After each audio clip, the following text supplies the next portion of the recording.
Hello children, today I am here with a new poem, The Hero.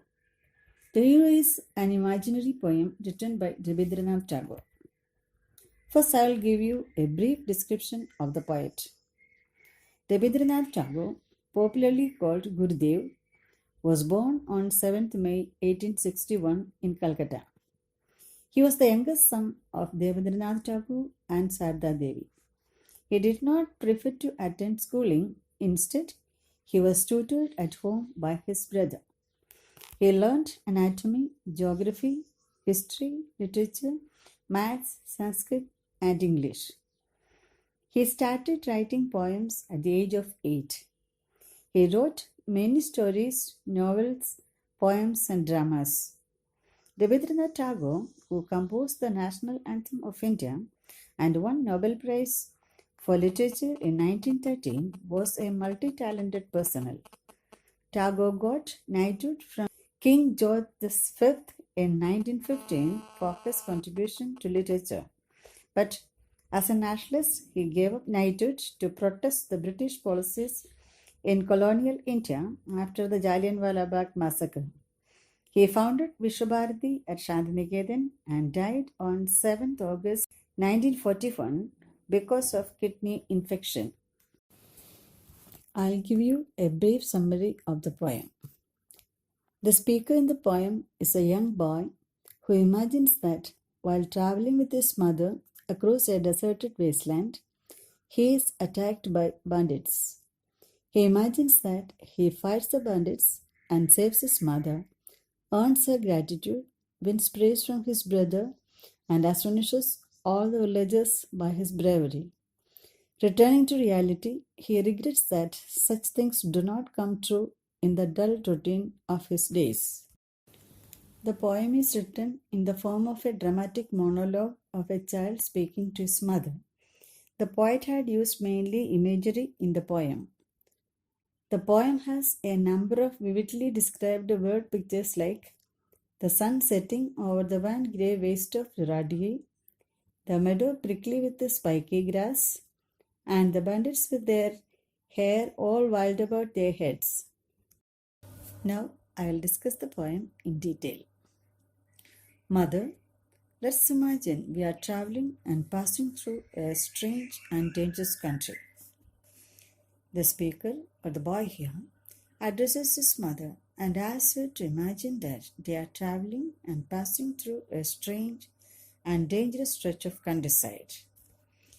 You are riding in a palanquin and I am trotting by you on a red horse.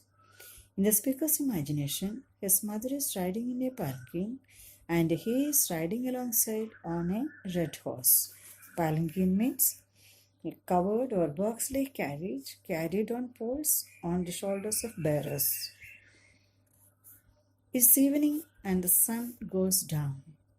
It is evening time and it is time for sunset.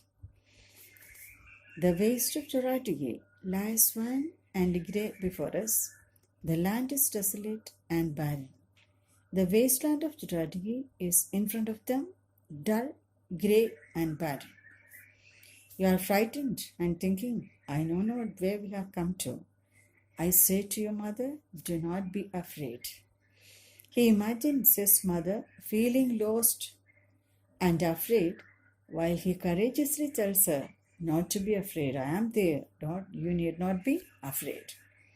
The meadow is prickly with the spiky grass and through it runs a narrow broken path. The speaker asks his mother to picture them going down a narrow broken path through a meadow prickly with the spiky grass. Prickly means thorny grasses and spiky means having sharp projected points is called spiking. There are no cattle to be seen in the wide field.